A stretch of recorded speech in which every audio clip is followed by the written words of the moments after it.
nawawala yung mga pera mo, nauubos na hindi mo alam.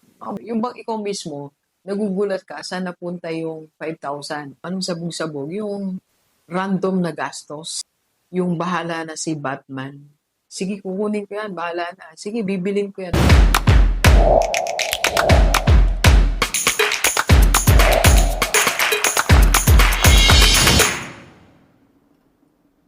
Para sa mga 50 years old tayo. Financial review sa mga 50 years old. Sino po yung 50? Taas ang kamay.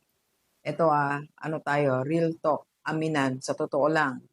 Nagkaroon ka na ba ng financial review? At pakalaga ng 50 years old, may financial review tayo. Okay, 4 reasons. Simulan na agad natin. First, para may starting point tayo. Alam mo, minsan, hindi tayo makapag-start ng something new about finances.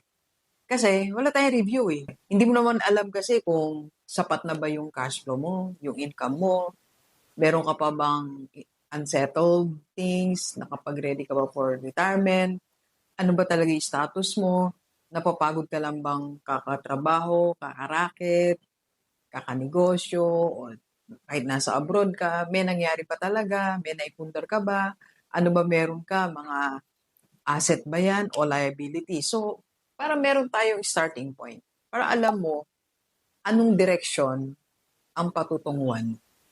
Ang direction po kasi, it's either babaguhin mo yung pinagkukuhanan mo ng pera, bago ka ng budgeting, or i-remap mo yung expenses mo. Okay? So, napakahalaga na meron tayong para maka-start ka na.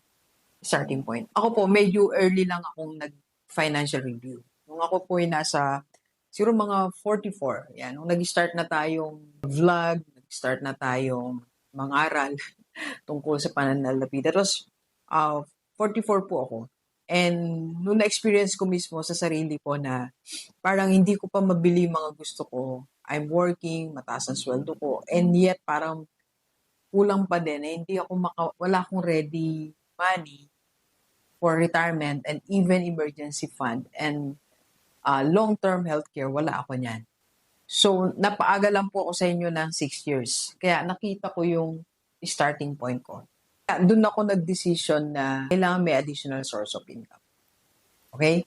Alam mo kaya, hindi ka gumagalaw ngayon, hindi ka nagbabago ng paggastos mo, hindi ka nagbabago ng pananalapi mo, ng mindset mo sa pera, kasi wala kang financial review, wala kang starting point. Okay? So, next, malaga na may review tayo at age 50 para alam mo yung mga blind spots. Blind spots, ito yung nagugulat ka na nawawala yung mga pera mo, nauubos na hindi mo alam. Mga blind spots na hindi mo alam kung saan napupunta yung pera mo. Hindi mo alam kung anong nangyayari sa pera mo. Yung bang ikaw mismo, nagugulat ka saan napunta yung 5,000.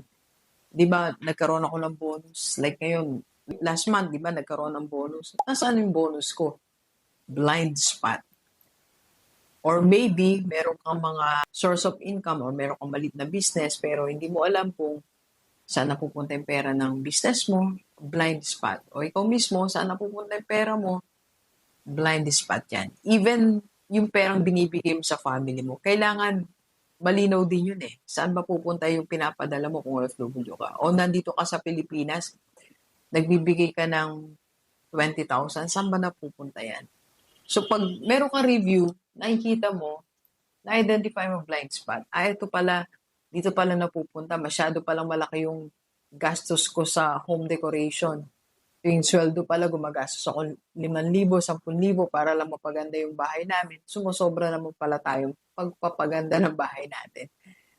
Blind spot, okay?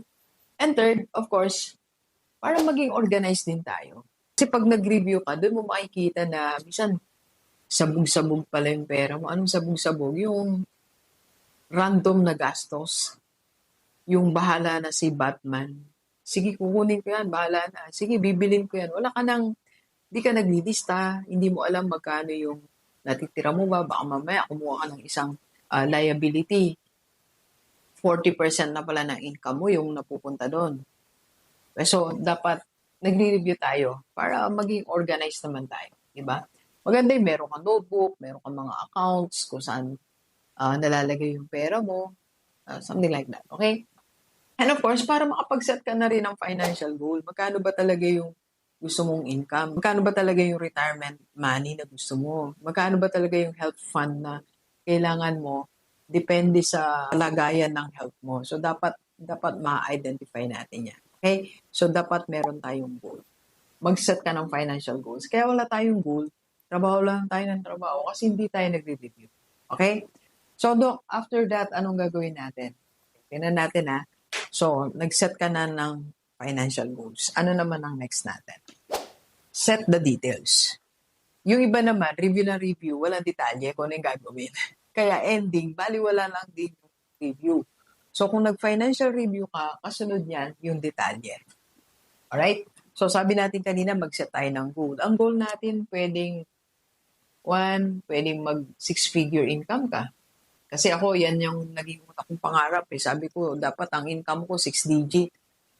Kasi doktor naman ako, single. But yung sweldo ko hindi umabot ng 6 digit. Kaya diyan ako nagsimulang magtanong. At din ako nagsimulang mangarap.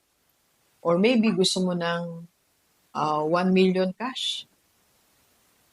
Diba? Or gusto mo na magkaroon ka ng 2 sources of income. O magkaroon ka na ng small business na magbibigay sa'yo ng income, let's say 30K a month. So, yan mga financial goals natin. Okay? So, punta tayo ngayon sa detalye. Okay. So, para makapag-set tayo ng financial goals natin, dapat meron tayong tinatawag na one goal at a time. One goal at a time. Maybe in 6 months to 1 year. Example, itong 6-digit income mo. Ito po, actually, before ako mag-resign, nakuha ko na yung 6-digit income. So, nangarap tayo hanggang sa ma-discover natin. Nag-YouTube tayo, nag-coach tayo, nag-sideline tayo. So, lahat ng yan, nag-contribute para magkaroon ako ng 6-figure income. So, hindi ko yan tinigilan. For almost 6 months po, natin yan. More than 6 months.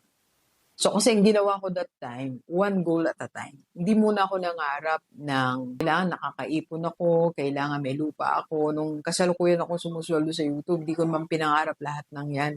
Ang pinangarap ko lang ito muna. So, mag-set ka muna ng one goal at a time. One financial goal at a time. Na kaya mo siyang i-achieve minimum of 6 months. Okay?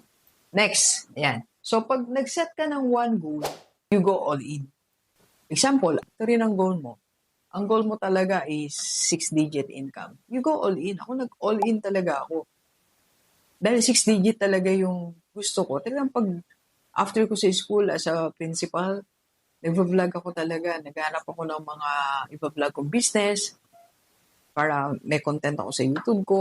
Nagagawa ako ng script ko. Tapos Saturday, may engagement, may meeting ako. Talagang all in, talagang di mo ako mapapunta sa isang lugar na walang purpose.